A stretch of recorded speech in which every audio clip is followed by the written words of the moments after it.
What's actually important is reality and how we operate and take care of each other. And if the dollars are the medium, because that's the agreement, the story that we all have, so be it.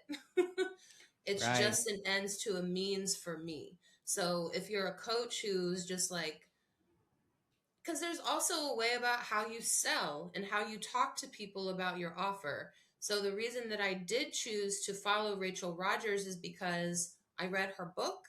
In her story, she talks about her history, her family struggles with money, what it was like to be a Black person. Welcome to Success Leaves Clues, the podcast where we interview business owners on how they built their businesses and the hard lessons they learned along the way. My name is Davis Wynn, and I'm a business coach and the founder of Purple Circle, where we help business owners achieve their first six-figure, seven-figure, and eight-figure year, all without sacrificing their quality of life.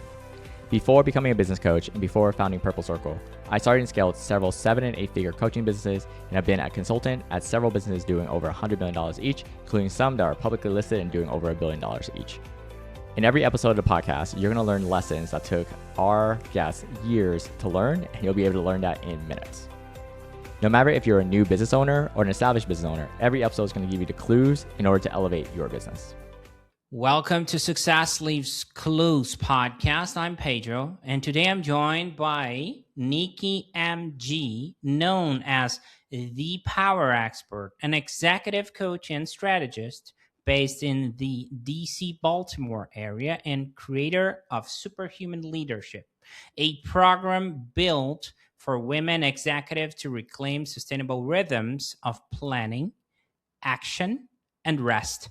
She's a founder of the Restaurant Opportunity Center of Washington, D.C., has helped over 80 grassroots candidates run for office, and led coalition wins on paid sick days, minimum wage, and wage theft protections in D.C., with coverage in the Washington Post, New York Times, and NBC. Welcome to the show, Nikki. Thank you so much, Pedro. Happy to be here. Great to have you. Okay, let me backtrack a little, tell you a little something about me. I'm kind of a comic book nerd myself. So I love the origin stories, the first editions and all of that. So let's rewind a bit because every coach has that moment where they look at their life and say, yeah, I guess this is what I'm doing now, right? So when was that for you, Nikki?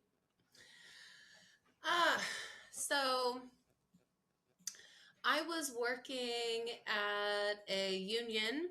I had a cushy six-figure salary. I had a nice office. The organization had all the resources and right the things, and I was really, really excited to be there. I got there after, 15 years of organizing at the grassroots and national level with less resources. And so I was really excited to be at the union. And something happened. Two things happened while I was there. Um, One, even though they had really great intentions to be a equitable organization and to work on dismantling any racism or sexism within the organization, its systems and culture were still built and operationalized through the 20th century. And so there were inequities, and the hierarchy was such that it would have taken me 10 years or more to work my way up to a position where I could have had more impact in how the organization operates. And I was feeling impatient. I was like, I'm used to making big things happen sooner than this in this big formation. So I started questioning if that place, in fact, was my forever home, which I thought it would be. Because remember, I thought I had made it. So I started questioning that. Simultaneously, then, because I thought I had made it, I was going to be there forever, I decided to expand my family. And in that process of the pregnancy, we actually lost the second child. So then I was really deeply questioning what is my future. What am I going to do? Because it's not turning out to look the way so cookie cutter that I had envisioned it. What am I going to do with this energy, right? And then the third thing that really cemented it for me was someone had left a Clifton Strengths book on my desk. And I was like, this is interesting. And I was reading through it. And then I saw that there was like a test that went along with it. And I was like, well, let me take this test. So I took the test, and the results came out saying strategic, futuristic, achiever, coach. These are your strengths. And I was like, oh, yeah, this really makes sense. And from there, I just got clarity, and I was like, I think I want to start a business because I see this union and all the other organizations that I've worked for in the past that hire consultants, and they listen to the consultants and they pay the consultants well. I should be a consultant. So I put up a website, just threw one together, no branding, no nothing. Here's my photo. It was like a summary of my experience and contact me button. That was it. And that's how I got started. Oh, that's very interesting. Okay. Well, first of all, sorry about your loss on the second kid. Okay. I'm a father, so I get it. I have two boys. Now, I'm curious about one thing. A little bit about me. I worked in corporate as well. I worked at banking and worked at Ernest and Young here in Brazil, consultancy firm, right? Was a consultant, and I became a business owner as well. So, but there is a thing that I feel like I need to ask you, which is the fact that when we're working at corporate, we have this well-oiled machine running in the background, right? Sometimes we don't even realize that all of the engines that are running. But then we start our own business, right? And when we start our own business, we start realizing we're wearing a lot of hats, right? And especially in the early days, we're selling, and now I'm doing marketing, and now I'm doing, operations as well. So we're wearing a lot of hats. So my question to you is, can you walk us through that identity shift? Because that's almost like an identity thing that happened to me, from corporate guy to used to tell people, hey, in birthday parties, I do X, Y, and Z.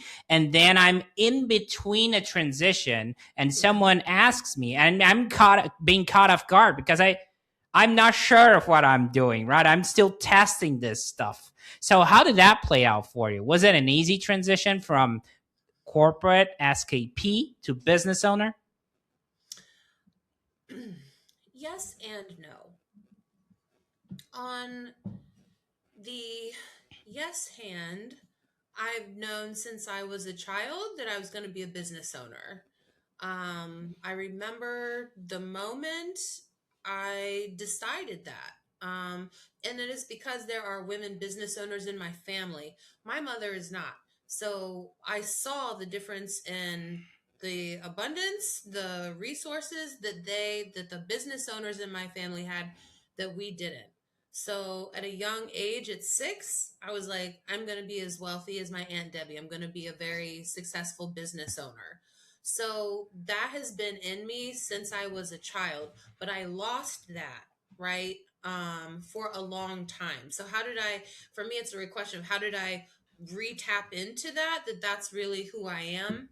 Um, and that was not easy. Um, I have been shaped. I started working, like I was a worker from the age of 15 until 39, right? So that is 20 years of working, having that shape of serving others and taking direction, rather than giving direction, right? And owning the numbers. Now, I have been an executive director. I've been a manager of multi-million dollar restaurants, right? Like I was comfortable with numbers and directing people. It was always on behalf of someone else's mission, cause, or idea. So the shift that was really hard for me was asking people to do things for me, for my specific idea, right? It's really easy in the nonprofit world, right? When you're or the social justice world. I didn't exactly come from corporate. I came from working for a union, working for major nonprofits, right? And worker centers. So there, you're asking people for help, for volunteer to do a job, to come to a march or a rally, to testify, to put this system in place because it's on behalf of eradicating, poverty in this community, or something very like altruistic and mission driven. But then, I don't know, yeah, to ask people, will you come to my retreat? Or are you interested in coaching with me and my framework and my philosophy and how this transforms things? Will you pay, right, $5,000 a month for this service I offer? Was scary for me at first. And it was so scary that it really took me 3 years to, while running my business, to make that identity shift. I still, while I got started, was very much from a, how can I serve you? What do you best need? And deferring to people and just trying to appease them, right? In order to keep money coming in. I have since shifted, and it really catalyzed or crystallized for me, I say this year. Yeah, just this year. And I've noticed it and I feel it, and I'm observing myself like a third person, watching myself, observing these shifts in myself. Um, the shift looks like I can tell you exactly how much money I've pulled in and what my projections are now, like owning my numbers. Um, it looks like directing people, delegating things daily without apology, with pride, and with seriousness. And not with like, oh, is it okay that I asked you to do this? Right? Like, it's my energy has shifted. And then the other major shift was my actual offer. I went, like, even though years ago I took that Clifton's test and it was like, you should be a coach. And then I took more tests. It was like, you're a coach, you're a strategist. Even though I knew this, and that was my favorite thing doing it, and I have all this victories and evidence under my belt, I still didn't have a clear core offer. I was just a consultant out there that would tailor my offer to whatever you need. I shifted to actually, no, this is a clear offer. This is what I offer. This is what it costs. And that's just what it is. And if this isn't for you, that's okay. It's for somebody else. So all of those little shifts were important to me, leaving the I'm a worker and just of the service piece of it to I am an owner, I am a boss, and I am unapologetic about what I have to offer the world. It took time. Okay. Yeah. I think the entrepreneur's journey is so wrecking. It exposes all your vulnerabilities in the mirror for yourself. So it's a very interesting journey. I'll put it like that. Okay. Now, I'm curious about one thing. I introduced you as the power expert, right? Can you expand on that, Nikki? I'm curious about the power expert Yeah, alias. absolutely. So, my first business coach asked me, she's like, you don't just want to be a consultant. You need a name for yourself and a branding, and what is the thing that distinguishes you from other people? And I thought about it, and I thought about the thing that frustrated me the most time and time again when I wasn't leading a strategy or a room. And it was a lack of power analysis or market research. It's the same thing. And groups of very brilliant and well-meaning people having clarity about what the problem is or what the issue is, but not about the web of relationships and resources in order to determine the most strategic course of action. And people skip that part and they do what's called a SWOT analysis, assessing their own internal strengths and weaknesses and thinking about external opportunities and threats, but they don't do the core meat of the research that needs to be done for the SWOT to make sense. And so that is a pain point that causes organizations to waste a lot of time.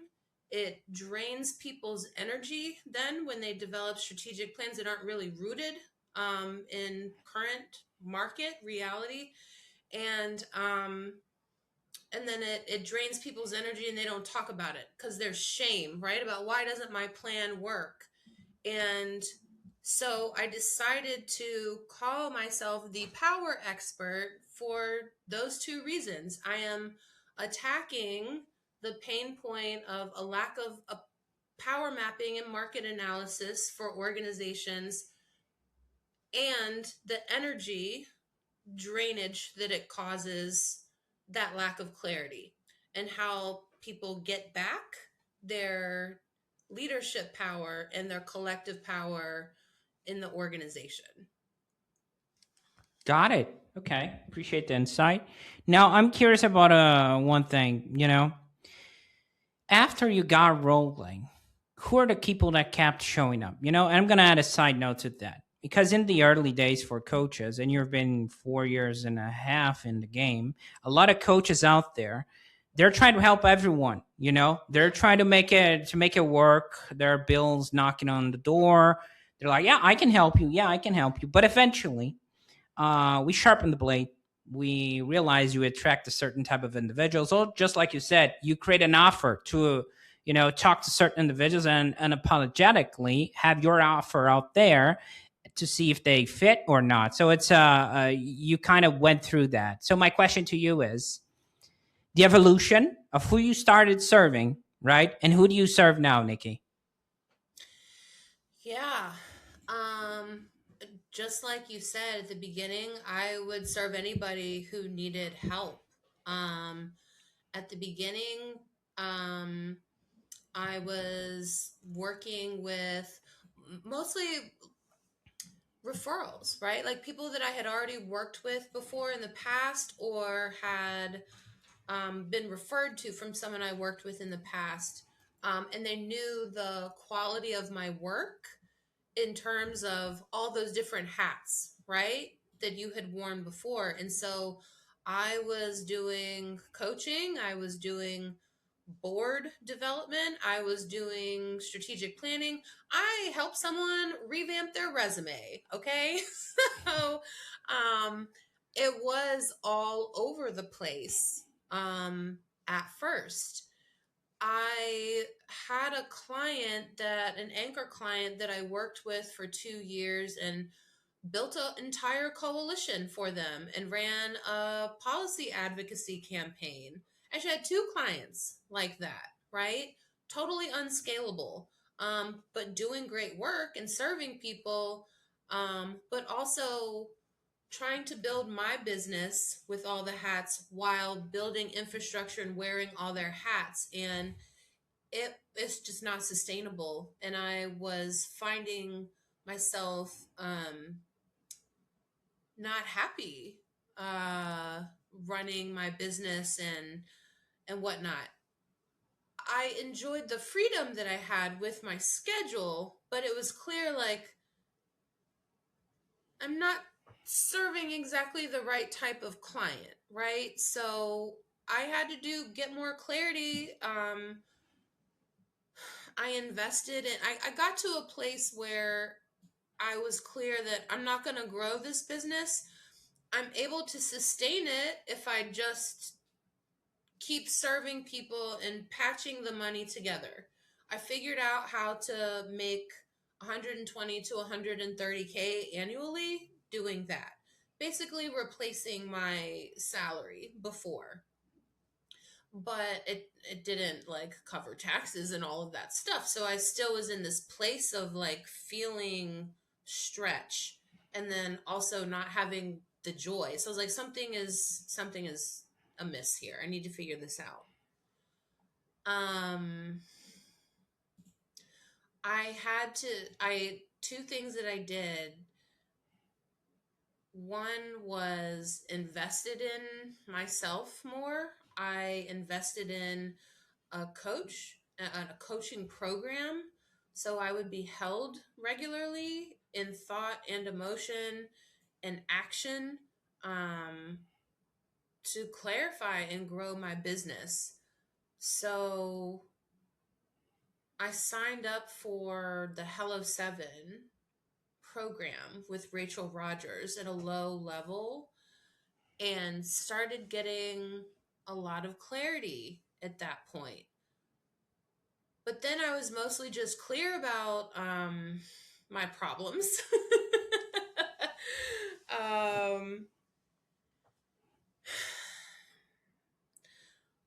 But I did get clear that I need to have one ideal client that I needed to sharpen. Who did I actually want to work with? Who did I think I could serve in the most transformational way, deliver results to?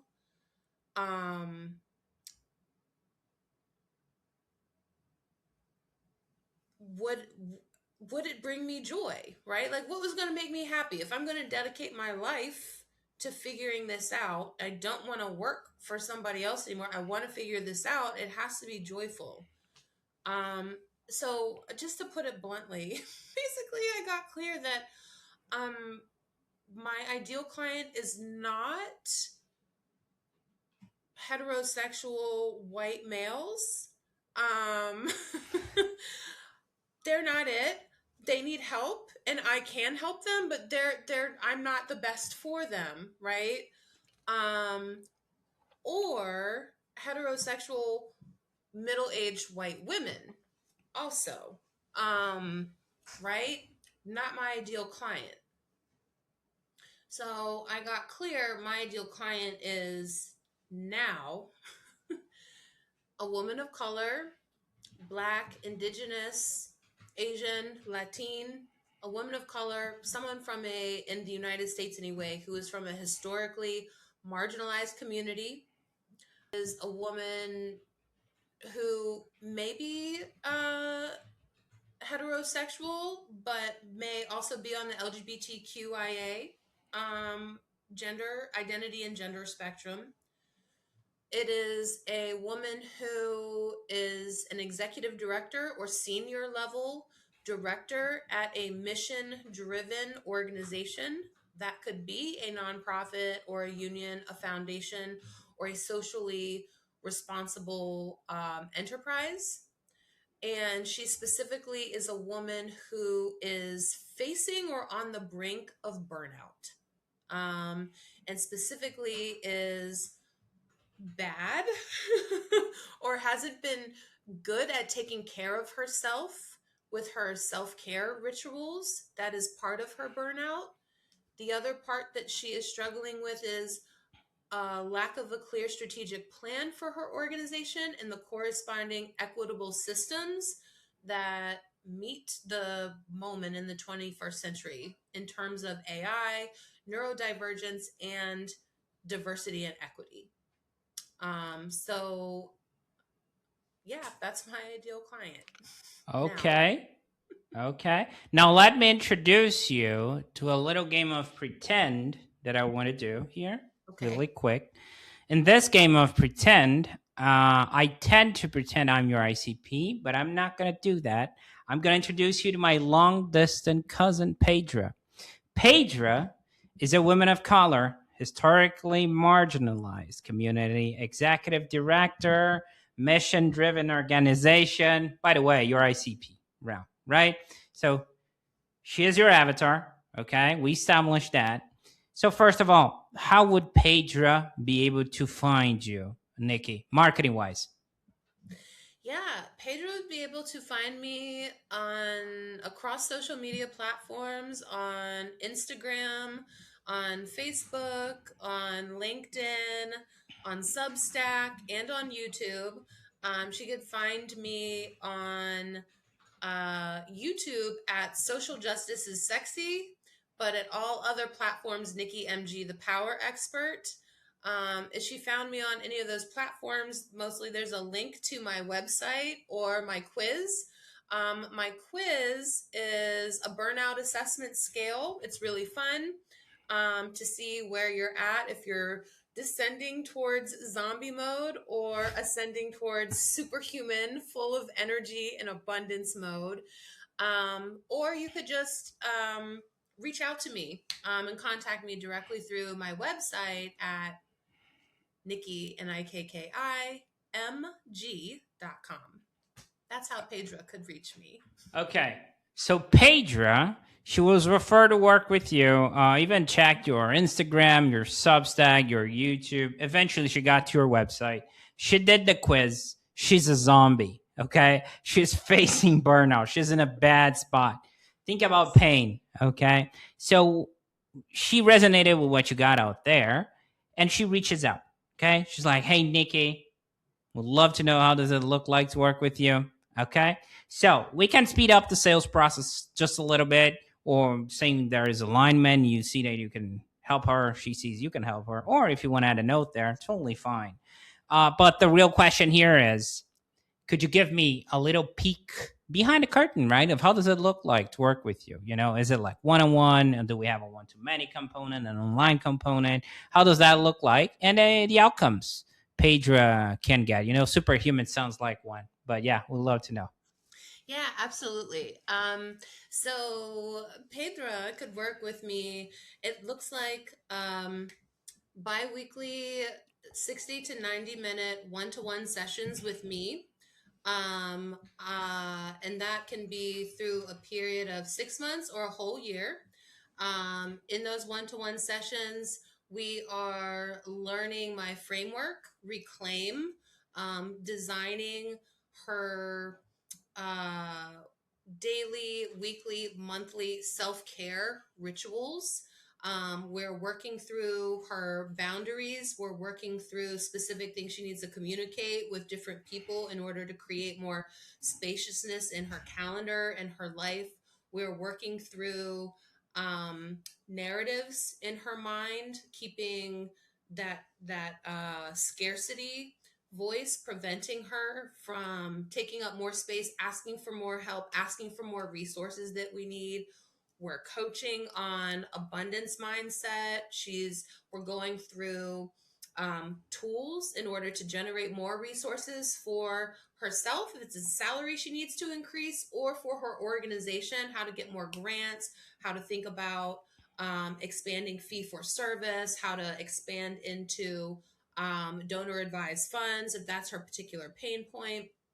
And then the program also looks like some retreats. So if Pedra decides to work with me for a 6-month period, she gets the individual coaching plus a weekly group co-working space to connect with others, and gets to come to an exclusive luxury restoration retreat either the spring or the fall, where we're literally restoring energy. That's one option. Another option, if she works with me for the 12-month extended period, she gets to come to 2 restoration retreats in the spring and the fall. And then also is included is a strategic planning session for her and her entire organization, so everyone can get clarity. I'm really proud of the program. People are loving it so far. We have a superhuman leadership restoration retreat coming up this September in Baltimore. I'm taking women sailing on the Inner Harbor. We're staying at a very luxurious boutique hotel where we'll have a meditation room. We'll have sound bathing, morning movement, and yoga. We have in-room massages set up, and then some masterminds for women and thinking through their self-care reclaim ritual and also their systems that they're going to bring back to the organization. So that's what it would look like for Pedra to work with me. There are multiple avenues. Pedra could also just come to a retreat. Maybe Pedra's like, I don't want to do, or I don't have the full budget right now for 6 to 12 months of the full coaching, but I need that restoration. She could just come to a retreat.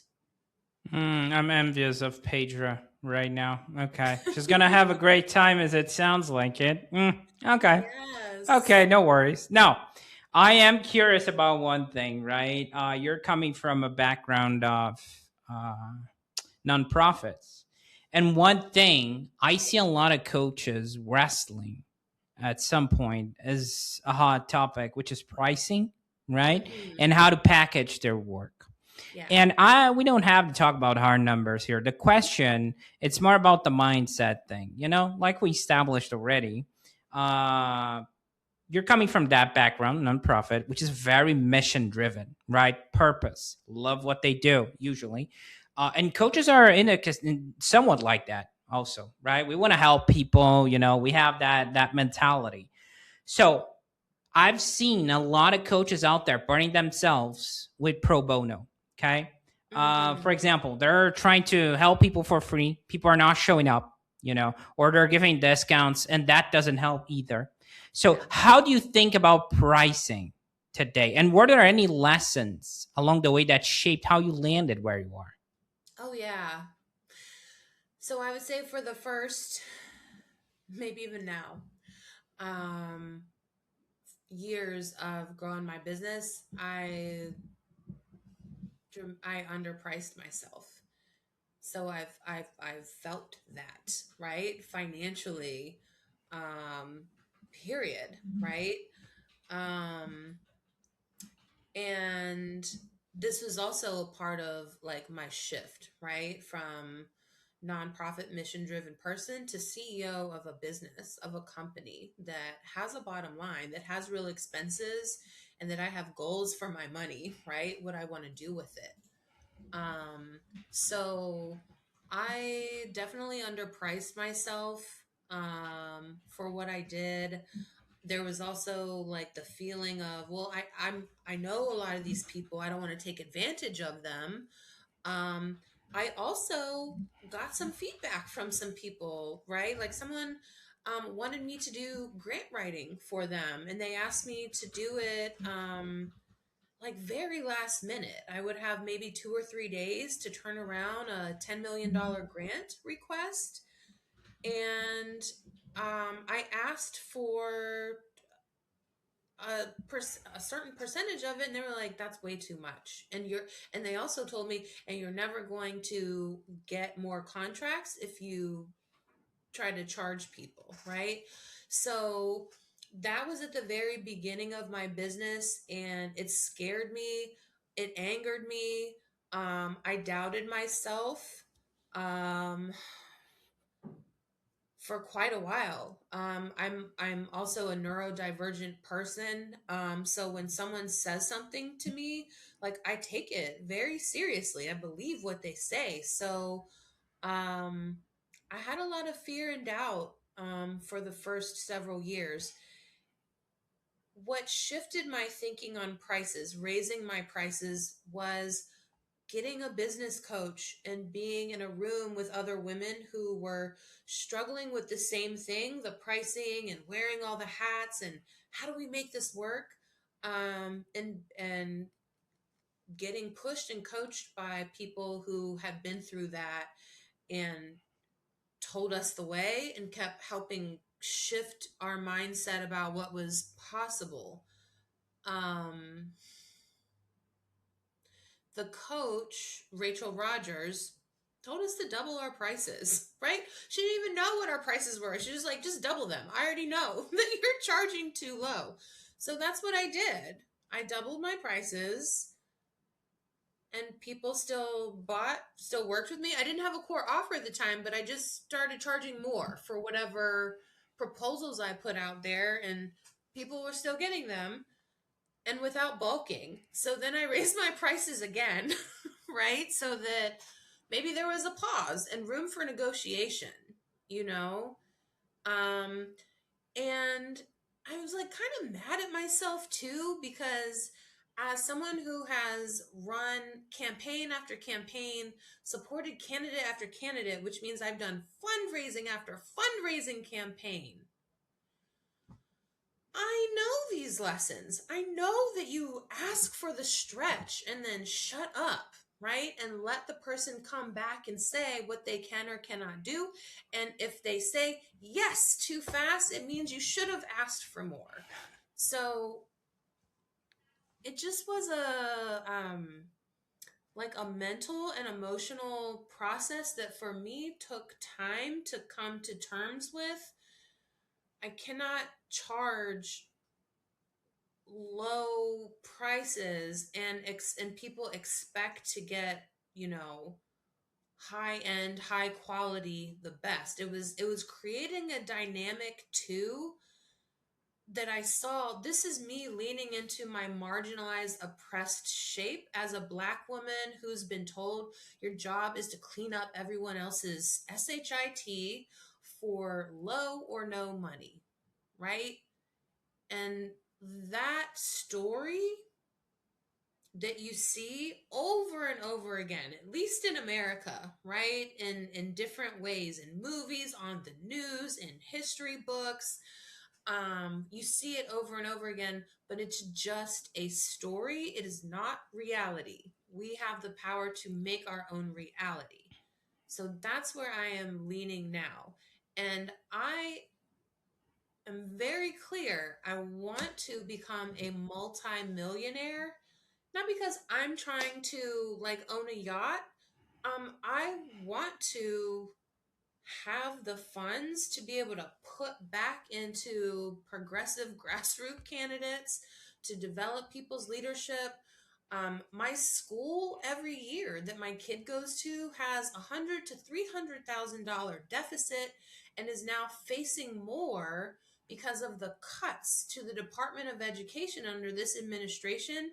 And so the PTA is scrambling, right? How do we raise this money? The parents, nobody has that money, but some people do. I want to be the person that's like, here's $100,000. Now we can pay all the teachers that we need so our kids can get what they need, right? So, in order to be that person, you have to charge for it, and people will pay for it.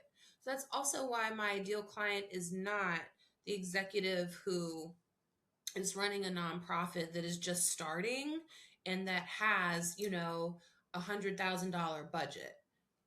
You have to be established, at least have $1 million budget to work with me so you can afford it and it's not stressing you out. Mm.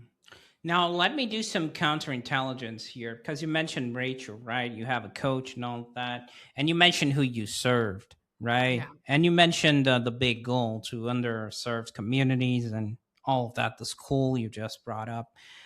Do you feel like in order to have a mentor for yourself, does it have to be aligned with that as well? I'm just curious about like your thinking of like it has to be a woman, it has to, being underprivileged or whatever that looked like in the background. I'm just curious about that, or not at all. That doesn't, you know, bring up to your attention. You mean for me personally or for Yeah. someone who is? No, for you personally, like how do you do the process of thinking who you look up to as a mentor, right? Does it has to be aligned with who you are and where you want to be? Like I'm just trying to wrap my head around. Like, would you have a coach? I think that's my question. That is an heterosexual guy, white guy, to help you reach that multi-million goal or not?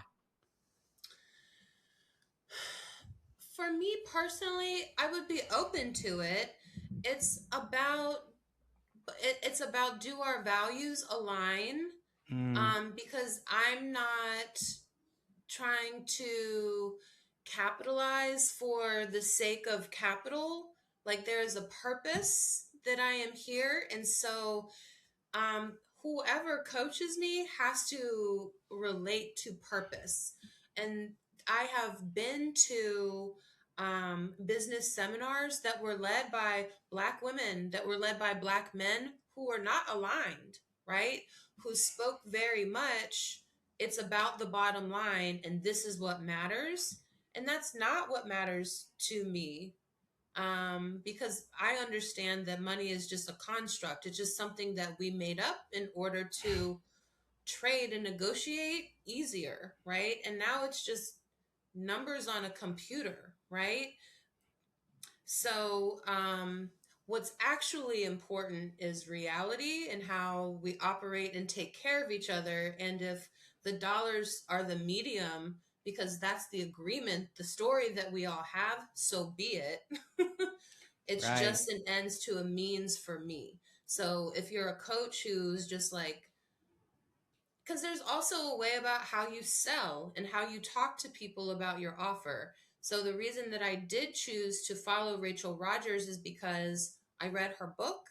In her story, she talks about her history, her family struggles with money, what it was like to be a Black person, how she felt in different spaces, and her reason for wanting to start a business. It's about freedom. It's not about unadulterated wealth for the sake of wealth. It's about righting a wrong that has been systematically done.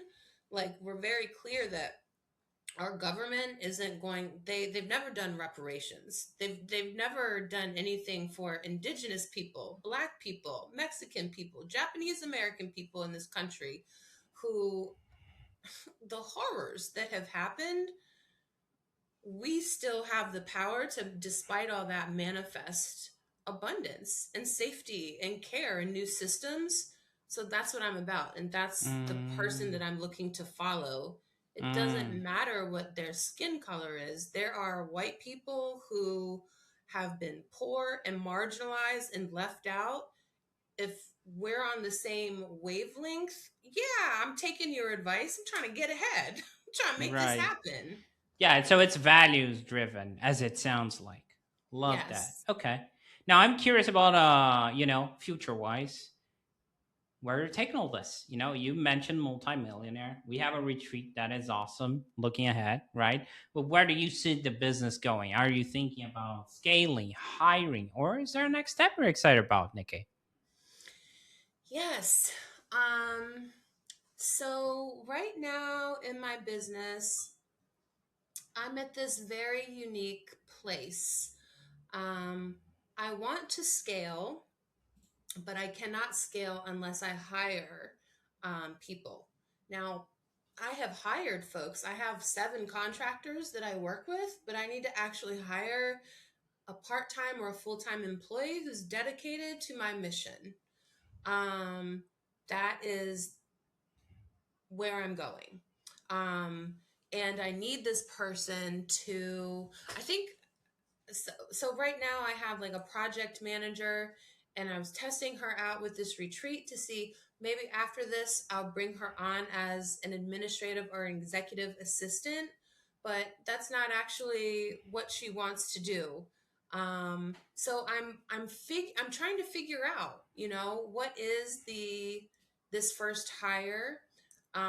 There are a plethora of needs that I have, but most of the time you can't find a unicorn that can do all of those things. So what is the most important thing I need to hire for, that is around like how I'm bottlenecking my own business? So I will soon have, in the near future, an executive assistant who's able to do things like make minor updates to my website, um, send follow-up emails to leads, upload receipts into the Google Drive, and those type of administrative things, send invoices and follow-up invoices to clients, because I'm doing all of those things right now on top of serving the people and designing and all of that. So I need to offload that, teach, because I know how to do those things, teach someone how to do it, and then make sure that they then write or document how everything is done, so that we can scale. That's what I figured out, is that scaling, it doesn't mean growing in money necessarily. It means growing in capacity. And so how you grow in capacity is by documenting things in various ways, so it's easy for people to learn how to replicate what you know.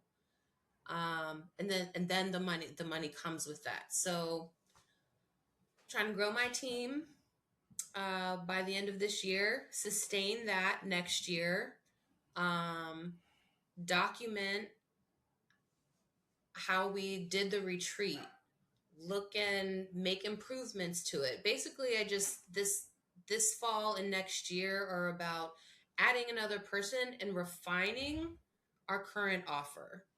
Um, After that, it's about hiring another person, probably somebody that can support with consistent content and marketing support, just so that we have a hot pipeline of leads all the time. That's where I'm going. That's exciting. Okay. Yeah. Love that. Now, if someone listening wants to connect with you or follow your work, Nikki, and we're going to have all the links in the description, right? But where can people find you and connect with you best? Yes. Best way to connect with me is through my website by going to www.nikkimg.com. My contact button is there, so you can send me a direct message or schedule time to get on my calendar, and we can actually meet virtually, face to face, and hear about what you're going through and assess if I can help you or not. But if that feels too aggressive, you don't want to talk to me yet, that's cool. Folks can follow me on Instagram at Nikki MG the Power Expert. Send me a DM. I'm also on Substack at Nikki MG the Power Expert, Facebook at Nikki MG the Power Expert, LinkedIn at Nikki MG the Power Expert. I think I even have a TikTok account, but I'm barely on there, so maybe don't reach out to me there. But those are the easiest ways to get a hold of me. Yeah. Okay, awesome. A few things that you shared today that I'm going to highlight real quick right now. Okay. So, first of all, back to the origin story. When you told me you were comfortable in your job, with a six-figure job, and all the background, like when you were 6 and you wanted to be a business owner and you had to almost, go through a process of reawakening that kid. So you knew it was there, but along the way it got lost. But then thankfully you were able to, hey, I'm going to be a business owner. Let me remind myself of my 6-year-old self, So I really like that. Then we moved to, the nonprofits and to end poverty in unserved communities. And that's the thing, right? When we were talking about, the struggles of being a business owner, in a way, you were like explaining to me that how did that handle, how did you handle, right? And I'm trying to think right now, was something like, yeah, so whenever I was looking for a mission, I was helping them execute X, Y, and Z, and poverty, whatever that looks like. But then you became the main thing, right? You were offering yourself, your services instead of a higher purpose. However, the higher purpose was always there, right? At the end of the day, the outcome, you would help them too. But I understand how tricky that can be, and how much of and I felt that in my skin. It's imposter syndrome in a way, Yeah. and then you brought that up for your own clients, right? I helped them to navigate that. So to my understanding, in a way, you're serving past Nikki. Yes. You're helping your past self through your clients to overcome that. I really like that. Okay, if I got it right, obviously. Then we moved to you telling me, and I love the honesty, right? We were talking about pricing, and you were like, "Oh, I underpriced myself." I love how open you are about that, because at the end of the day, at least on my book, I'm a coach, right? And we ask some hard questions sometimes that exposes vulnerability. And I think that's the key word, the vulnerability part.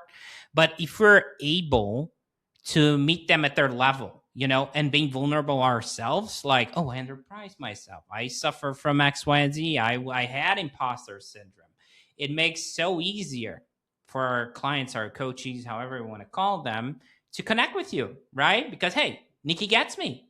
She's been there, done that. And that's exactly who you are. Now, that's just my long-winded way of saying, Nikki, that I appreciate what you do, and I appreciate you being here and sharing so openly today. It was great having you on.